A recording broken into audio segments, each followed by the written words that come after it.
For 5 years, my heart beat only for Daniel Evans. We had chosen a date, picked flowers, dreamed of a future, until the screech of tires and shattering glass rewrote our story. He woke in a hospital bed remembering his parents, his friends, even the name of his childhood dog, but not me, not the woman he had promised to marry. I called off the wedding, but not my devotion. Day after day, I sat by his side, relearning the curve of his smile, the weight of his silence, until one evening, standing just outside his half-open door, I heard his voice break over the phone. I remember everything, he whispered, raw and aching. I just don't want to marry her. I don't want to lose the right to take care of you in my heart. It's always been you who should be wearing that veil.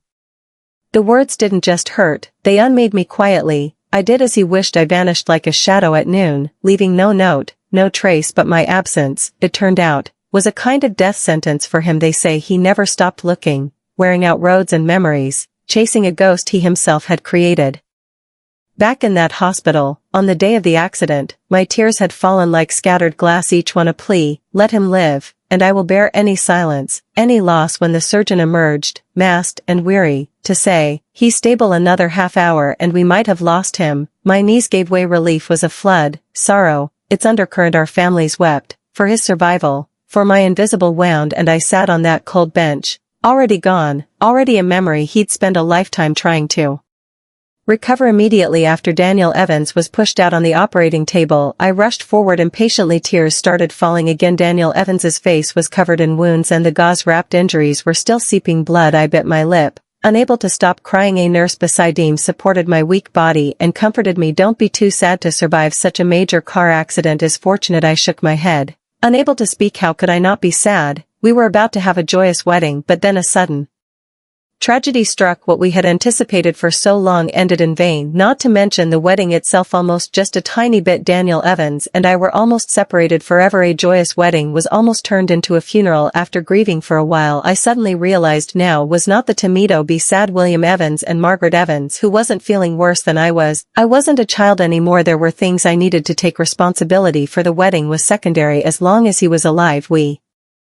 could complete the ceremony any time. Right now, the most important thing was to take good care of Daniel Evans and hope he would get better soon. I took a deep breath, propped myself against the wall and stood up. After mentally preparing myself outside the room, I wiped away my tears and opened the door to go inside. My family members, seeing me, all had eyes misty with tears. Margaret Evans came up and took my hand. Ellie, I'm so sorry this happened to you, this sudden change with Daniel Evans. If you don't want to get married anymore, then don't. I bit my lip, suppressing the urge to cry, and shook my head. It's okay, Aunt Margaret, we all need to believe in Daniel Evans. He'll definitely get better. Margaret Evans kept wiping away tears. I patted her shoulder and said to everyone, it's getting late now. You all should go home first. I can handle the rest. No one refused. After giving me a few instructions, they left. I sat on the chair beside the baby, carefully held Daniel Evans's hand and pressed it against my cheek. Please get better soon, Daniel Evans. I'll wait for you, too. Daniel Evans woke up, but he had lost his memory. The doctor stood by the hospital bed shaking his head. The patient hit his head during the car accident. At this point, traumatic amnesia is not ruled out. Amnesia. The moment those two words came out, it felt as if my world had collapsed. The doctor seemed to notice our worry and began to reassure us, don't worry too much for this type of amnesia. There's still a good chance of recovery. Just rest well with that. He left our room. I sat down beside Daniel Evans, wanting to take his hand, but he pulled it away. I looked at him in disbelief, but he spoke with disdain. Miss, please keep your distance. I sighed and said with a smile, it's okay. I'll help you remember everything little by little. It's also fine if you don't remember. We can start over. At my words, Daniel Evans's gaze seemed to soften. For a moment I choked back a sob. My family had already arrived at the hospital. Strangely, Daniel Evans recognized all of them, even my younger brother, whom he had only met twice. He remembered clearly. I gave a bitter smile. So he remembered everyone. He just forgot me, and only me. My eyes welled up with tears. I didn't want anyone else to see my sadness. As I turned my head to wipe away my tears, I met Daniel Evans's gaze. I forced an awkward smile at him. He paused, then evasively looked away. Why? His eyes clearly held affection when he looked at me, yet he couldn't remember me. 3 eyes started meticulously caring for Daniel Evans at the hospital. Even with my early morning shifts, I would wake up 2 hours earlier to prepare a warm breakfast and take it to the hospital. Most of the time, Daniel Evans would still be sleeping, so I would quietly place the porridge on the bedside table and then leave. Then after work in the evening I would go back to retrieve the food container and take it home, and so day after day. Daniel Evans visibly improved a great deal. He could even get out of bed now, and the wounds on his face had scabbed over. One evening, I was supposed to be off work, but the manager who had returned held me back. Ms. Hayes, since you're here, could you help me out?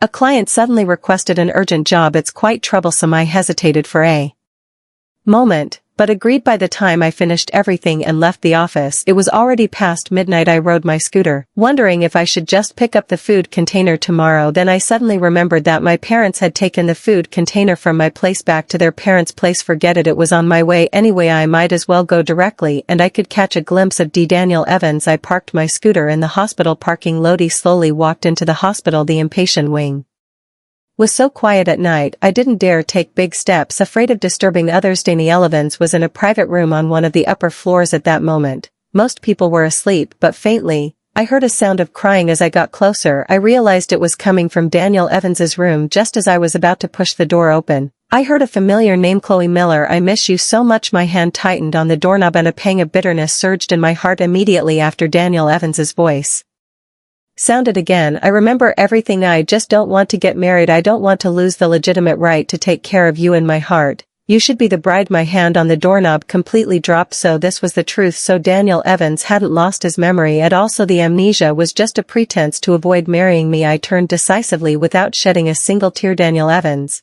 you've been lying to me all along. Then let's see who can outsmart whom. For in front of Daniel Evans, I didn't change at all. I cared for him exactly as I had before, and he remained the same. He treated me like a hired caregiver. That day, he was playing a game on his hospital bed. He was sitting in a chair nearby peeling an apple for him. I spoke, feigning nonchalance. Daniel Evans, once you're better, shall we have the wedding again?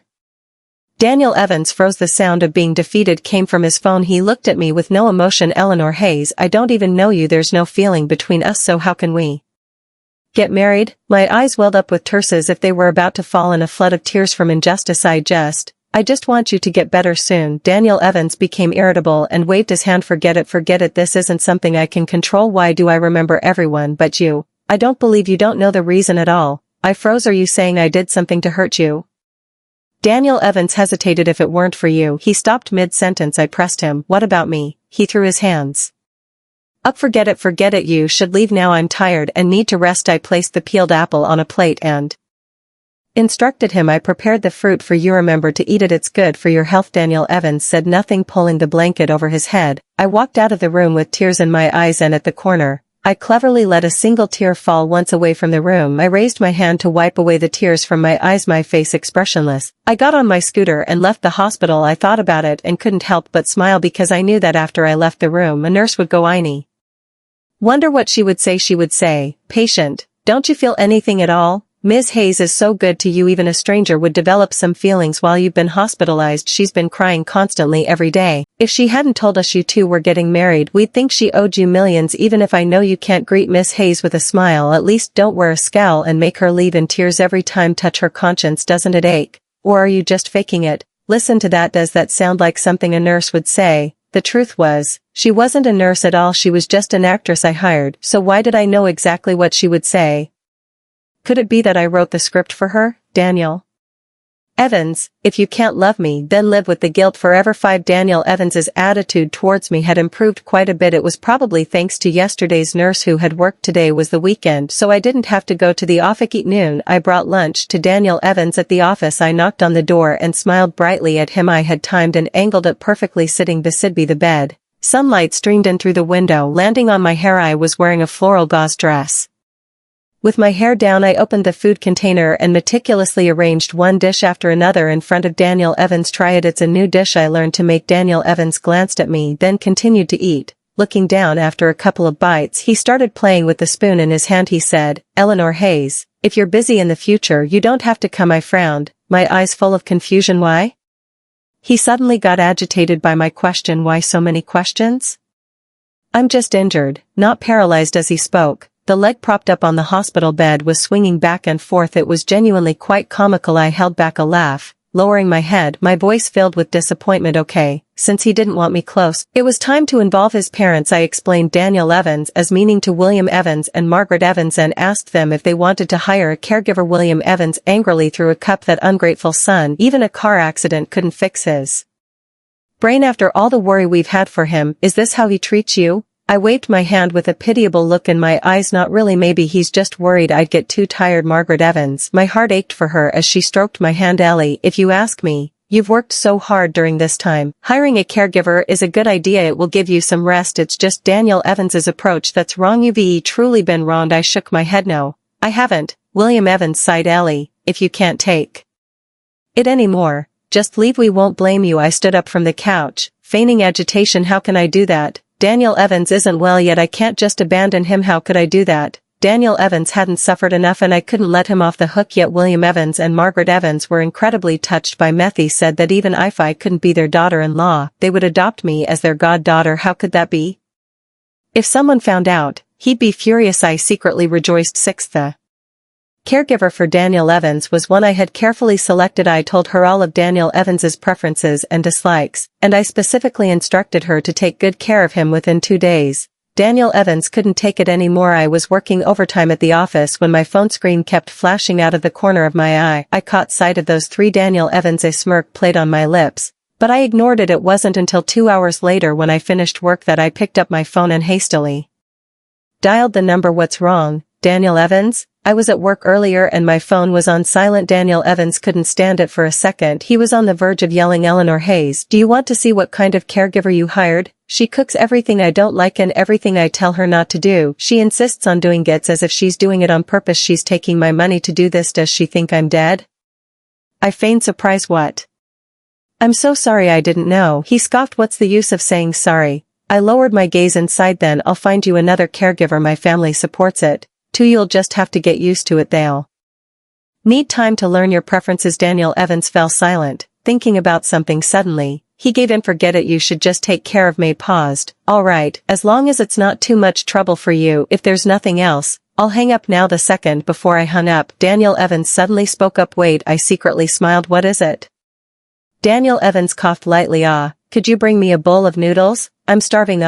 Okay with that. I quickly hung up the phone. I was afraid Daniel Evans might accidentally hear my laughter as I walked downstairs. I tapped open the T-op conversation in my messaging app. Thanks. Bestie, love you 7. Daniel Evans had been in the hospital for a while now. He stayed in his room all day, but as for me, I had become quite familiar with the doctors and nurses. Occasionally when we met in the hallway, we'd even exchange greetings. That day, I came to the hospital to deliver his meal as usual. Eleanor Hayes, someone called out to me. I turned around but couldn't recognize who it was. Who are you? The man smiled and lightly tapped my shoulder. It's me, Marcus Song. Don't you recognize me? Marcus Song. I searched my memory and finally got a faint impression he was called Marcus Song because he had dark skin. Marcus Song. The man laughed heartily. Finally, you remembered me. You haven't seen me in so long and your memory has really gotten worse. I teased him. You might be right, but you've gotten much lighter. Marcus Song took a set of keys from his pocket and raised an eyebrow at me. Want to grab a bite? I smiled at him. Sure. Just a second, need to deliver this meal. Marcus Song said okay and stayed put waiting for me because I had run into an old acquaintance. I was in an exceptionally good mood today. As I served Daniel Evans' meal, I couldn't help but smile to myself. You seem very happy today. Daniel Evans couldn't help but ask me. Raised my hand to cover my face. Do I? Maybe I ran into an old classmate. Daniel Evans looked down and shoveled his food. What kind of old classmate makes you so happy to see? I smiled. He's a doctor. Actually, coincidentally, he works in the mental health department at the hospital and I've been feeling a bit off lately, so I thought I'd ask him about it. Daniel Evans gave me a scornful look. Oh, come on. You're a young woman in your early 20s. What kind of mental problems could you have? I nodded, then reached up and rubbed my aching neck. You're right. I hope there's nothing wrong. 8. They say doctors tend to be particular about cleanliness. Sure enough, Marcus Song was just like that. If I hadn't run into Marcus Song, I probably would have just grabbed something quick somewhere for lunch, but Marcus Song, on the contrary, directly found an upscale restaurant. I teased him, eating somewhere so fancy. Are you trying to go broke? Marcus Song tapped my head lightly with his keychain. What is Miss Hayes accusing me of? Being cheap? I raised an eyebrow, playing along. How could I dare? Let's go. Let's eat. Upscale restaurants served dishes so quickly. Less than 10 minutes after we ordered, all the dishes were served. As I lowered my head to cut my steak, I asked Marcus Song, Dr. Song, can I ask you something? Marcus Song raised an eyebrow. Why are you being so polite? Just ask. I pretended to be deep in thought. Lately I've been getting headaches, and that's fine, but I often can't focus. I'll turn my head and forget what I was doing just for a second. Don't have anything serious, do I? Marcus Song immediately sat up straight, putting down his knife and fork. Have you been too tired lately? Seeing him suddenly get serious, I quickly waved my hand, urging him to relax. Actually, it's not just recently, it's been going on for a while. It's just become more noticeable lately, which makes me worry more. Marcus Song nodded. It's good to be concerned. How about this? You come see me tomorrow and I'll take you for some tests. Okay, it was better to be cautious anyway, I agreed. First 9. Daniel Evans was practically living like a pampered young master at the hospital, waited on hand and foot. Once he had been comfortable enough for a while, I was actually looking forward to the look on his face when he received the surprise I had planned for him after his discharge. But I had just spoken with Marcus Song yesterday, and today I felt my condition had worsened. As I watched Daniel Evans eat, my vision blurred. By the time Daniel Evans called me, he had already finished his meal. Eleanor Hayes. Noticing someone calling me, I came back to my senses. What's wrong? Daniel Evans frowned and chided me. What are you spacing out about? It's broad daylight. Are you daydreaming? I shook my head, trying to clear my mind. It's nothing. Are you finished eating? I'll clean up and then leave. Daniel Evans grunted and lay back down on the hospital bed to continue playing his game. I walked to the door, then suddenly turned back and glanced at him. Daniel Evans noticed and looked up at me. I frowned, said nothing and left. In the hallway I asked the surrounding nurses where Marcus Song's office was. Step by step, I slowly found his office. Marcus Song was looking at something in his hand with a serious expression. I smiled and knocked on the door. Dr. Song, do you have a moment? Marcus Song looked up when he saw it was me. His stern expression instantly melted. Of course, come in and sit. I told Marcus Song what had just happened, and his expression didn't look good. My heart felt like it had been squeezed. Marcus Song, am I really sick? Marcus Song thought seriously for a moment, then asked me, have you been under a lot of stress lately? I thought about it. Does Daniel Evans count? Because if so, I'm definitely under a lot of stress. But facing Marcus Song, I just sighed. Marcus Song kept encouraging me, if something's bothering you, you can certainly tell me about it. Maybe I can help. I shook my head, still unwilling to say it's nothing major. Really? Is my illness related to this? Marcus Song nodded silently. I am concerned it might be physical symptoms of stress. My mind instantly went blank and my hands felt lost. Then what do I need to do? Marcus Song gave me a relaxed smile. Don't worry. I'll prescribe you some medication. We'll try to control it with medication first. If that doesn't work, we'll think of other solutions, okay? I nodded blankly. Marcus Song patted my head. Don't be afraid, you'll be fine. Try to relax, okay? I nodded obediently. Even after leaving Marcus Song's office, I was still in a daze. Oh, God, please don't be so unfair to me. 10. Daniel Evans was about to be discharged from the hospital. My visits to the hospital became less frequent and Daniel Evans noticed. Why haven't you been coming to the hospital often lately? I was spacing out again and hadn't heard what he said. Eleanor Hayes. I flinched, startled by him. What's wrong? I looked very tired. Daniel Evans scrutinized me. Why have you been acting so strangely lately? I shook my head, not planning to tell him about my condition, afraid he might accidentally laugh himself unconscious. At that moment, someone walked into the room. Ellie. I looked up a little surprised. Dr. Song. Daniel Evans's gaze flickered between Marcus Song and me. You two know each other? I nodded excitedly. Keys, that doctor classmate I told you about last time. Daniel Evans nodded, looking half understanding, and looked at Marcus Song warily. You're a doctor from the mental health department. What are you doing here? To see a patient from the orthopedics department. Marcus Song raised an eyebrow. The human body is a large system. All parts of the body are connected. There's no such thing as isolated systems. You're about to be discharged. I am checking if your car accident damaged any nerves, like your traumatic amnesia. When Marcus Song said the last few words, his tone became a little heavier, as if emphasizing something. Daniel Evans froze. Marcus Song then said to me, Ellie, could you get me a glass of water? I nodded and obediently went to the water dispenser, taking a paper cup to fill it. When I returned to the room's entrance, I heard Marcus Song and Daniel Evans talking. What's your relationship with Ellie? Daniel Evans's voice was disdainful. What's it to you? Marcus Song remained as composed as ever. Ellie's sick. Do you know that, Daniel? Evans didn't speak. I peeked from the doorway into the room. Daniel Evans' expression was complex. I couldn't quite tell what emotion it was. Marcus Song sighed and continued, "She's still in the early stages. I suspect it's a sign of depression because Ellie is already showing very clear physical symptoms of stress. If the family doesn't take it seriously, mental illnesses like this will be very difficult to treat. You should really think about it," Marcus Song said, closing the medical record book in his hand. I came back to my senses, carefully carrying the paper cup into the room. "Dr. Song, here's your water." I handed the paper cup to Marcus Song. He smiled at me and bent down to meet my gaze. "Drink it yourself. Your lips are so dry you didn't even notice." Marcus Song waved his hand at me and walked out of the room. I gave a silly laugh and drank the water myself, sitting beside Daniel Evans. I continued to pack my things. Suddenly his long fingers gripped my wrist. "You are sick." I was a little surprised. How would he know? But I still chose to hide it. I shook my head. "No, how could I be? What are you thinking?" Daniel Evans probably didn't even realize how hard he was gripping me. Winced in pain and cried out, "Daniel Evans, that hurts." Daniel Evans, only then did he realize I'm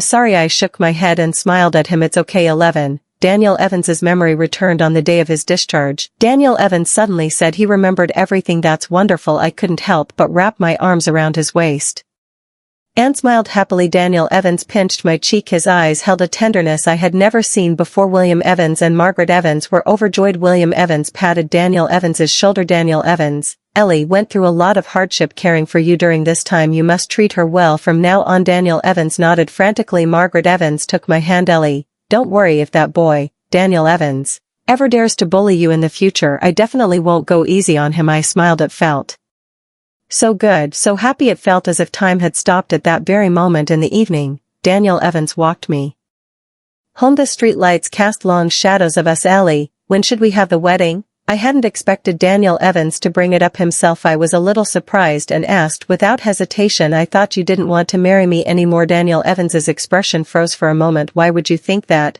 I shook my head. A vague memory, one that didn't feel like mine, suddenly appeared in my mind. "I don't know, I just felt like you didn't really like me." Daniel Evans suddenly grabbed my hand and pressed it to his chest. "Ellie, listen to me. Only you are my bride and I will only marry you." "Ellie, I love you." Daniel Evans said it so solemnly, but it felt so strange. Why didn't I feel anything in my heart? Why wasn't my heart pounding as I expected? I remember I seemed to love him very, very much. I don't know when, but I spaced out again. "Ellie, Ellie." I came back to my senses. Daniel Evans looked a bit flustered. I looked around. "What are we doing here?" Daniel Evans gave me a forced smile. "I'm walking you home." I nodded and walked a couple of steps forward on my own, then turned back in surprise and ran towards Daniel Evans. "Daniel Evans, how did your leg get better?" Daniel Evans's face darkened and he stared at me intently. I frowned. "What's wrong? Aren't you happy?" Daniel Evans shook his head. "It's nothing. I'll walk you home." 12. Daniel Evans took me to his place, but inside there was a woman I had never seen before. He called her Chloe Miller. Chloe Miller. I racked my brain trying to remember that name. Fragmented memories floated into my mind, and I suddenly stood up from the couch and cried out. I remember Daniel Evans's hand carefully protected me as if afraid I would fall. "What's wrong? What did you remember?" I looked at Daniel Evans, raising my voice. "Regardless, you said you missed Chloe Miller, that you wanted Chloe Miller to be your bride, that you wanted to stay by Chloe Miller's side and take care of her." For some reason my body trembled and my hands were trembling uncontrollably. Cold, so cold I hugged myself, wanting to curl into a ball. Daniel Evans rushed forward and pulled me into a hug. "Ellie, Ellie, what's wrong with you?" I couldn't speak, couldn't make a sound. I could only whimper in Daniel Evans's arms. When Daniel Evans hugged me, I couldn't help but turn my head. At that moment, I saw the woman again. She smiled at me. Her smile was terrifying. Her bright red lips looked like a gaping maw about to devour me, and her eyes unnaturally upturned, glaring at me. I let out a scream and uncontrollably fainted. 13. When I opened my eyes, I was lying in a hospital room and Daniel Evans was leaning over my baby. Wiggled my fingers, which woke him up. He immediately leaned closer to me. "Ellie, you're awake. Is there anything uncomfortable? Do you need me to call the doctor?" Daniel Evans bombarded me with questions that made my head spin. I shook my head, struggling to open my eyes. After a couple of light coughs, I wanted to speak, but my throat was dry and my voice hoarse. "Daniel Evans, why am I here?" He shook his head, his eyes full of worry. "It's nothing. You just have a little low blood sugar. You fainted earlier." That was true. I often skipped breakfast, so having low blood sugar was normal. Thinking about it this way, Daniel Evans really did care about me. I turned to him and smiled warmly. "Now that you mention it, I am a bit hungry. Is there anything to eat?" Daniel Evans nodded and patted my head. "Wait here, I'll go downstairs and buy you something, Daniel Evans said. And then he left the room. No sooner had he left than Marcus Song arrived. He was holding a medical record book and came to my hospital bed to ask me questions. How are you feeling? I thought for a moment I am okay, nothing feels uncomfortable. Daniel Evans was writing something on a piece of paper, the pen scratching against the paper with a soft S-H-H sound. After he finished writing, he put the notebook away. I looked up at the floor drip, my mind wandering. The clear liquid dripped down. Little by little I suddenly spoke, hinting at something. What's in there? Marcus Song followed my gaze, his eyes also landing on the floor drip. Don't worry. It's just Celine. I nodded in understanding. Marcus Song didn't linger and left the room. Not long after, Daniel Evans returned. He was carrying many things, meticulously arranging one item after another on the table, just like I used to do for him. I didn't know what you'd like, so I bought a little bit of everything. I couldn't help but laugh out loud. Thank you. Daniel Evans playfully tapped my nose. Don't thank me, silly. I smiled as I ate the breakfast Daniel Evans had brought. Daniel Evans suddenly spoke. Ellie. I responded. Daniel Evans seemed to be hesitating about something. After a long exhale, he spoke as if he had made up his mind. When you're discharged, let's get married. I froze. My eyes lit up with surprise. Okay. 14. After being discharged, I stayed at Daniel Evans's place for a few days. My memories felt increasingly blurry. I kept feeling like I had forgotten something. Sometimes I felt like I was asleep, but it wasn't until Daniel Evans came over that I realized my eyes had been open the whole time. Daniel Evans would occasionally jokingly tease me. What are you thinking about now? Do you have some brilliant new idea? Usually at these moments I would become exceptionally clear-headed, but then I would become hazy and disoriented again. Sometimes I would feel inexplicably tired. My entire body would ache as if I'd been in a fight, but in reality, I hadn't done anything. A little later on, I found myself often staring blankly at Daniel Evans' face. Daniel Evans would always ask me with a smile, but only I knew that in that instant he didn't recognize him. I didn't know who he was. Although I would feel a bit scared, I didn't dare make any sudden moves. It just seemed like he wouldn't harm me. Usually in these situations, after a little while I would remember Daniel Evans's name again, but deep down, I knew these episodes became more frequent and the periods of clarity lasted longer. But on the bright side, Daniel Evans and I were finally getting married. On our wedding day, Daniel Evans gently guided me to the dressing room. He said, Ellie, please wait here patiently, okay? Soon a woman will come for you and take you somewhere. After that, you'll be able to stay with me forever, okay? I obediently nodded. Okay. The woman Daniel Evans mentioned was now holding various items and applying things to my face. It wasn't very comfortable, but I didn't dare say anything. Finally, it was over. I asked the woman if she could give me a piece of paper and a pen. She said yes and asked what I needed it for. I winked at her and said it was a secret, a surprise for Daniel Evans later. The woman said, okay. Suddenly, I felt terrible, crying and begging the woman to go find Daniel Evans. Having no choice, she had to comply. By the time Daniel Evans arrived, I was already gone. All that was left for Daniel Evans was a dry, stark note. Daniel Evans, I know you don't love me. You only love Chloe Miller. I can't marry you, and don't look for me. Without even looking closely, my tear stains were visible on the paper. Daniel Evans lost it. He held the note and screamed furiously, Ellie, Ellie, Ellie. That was the first time I'd ever seen Daniel Evans cry. It wasn't a pretty sight at all. Soon, Daniel Evans' cries attracted a large crowd. At the front of the group were William Evans and Margaret Evans. They each grabbed one of Daniel Evans's arms, asking him what was wrong. Daniel Evans' eyes were red. Ellie is gone. Ellie is gone. William Evans and Margaret Evans didn't understand. William Evans frowned. How could someone just disappear? She must still be in the house. Don't worry, maybe she just went to the restroom. Margaret Evans was also trying to calm Daniel Evans down. That's right, Daniel Evans.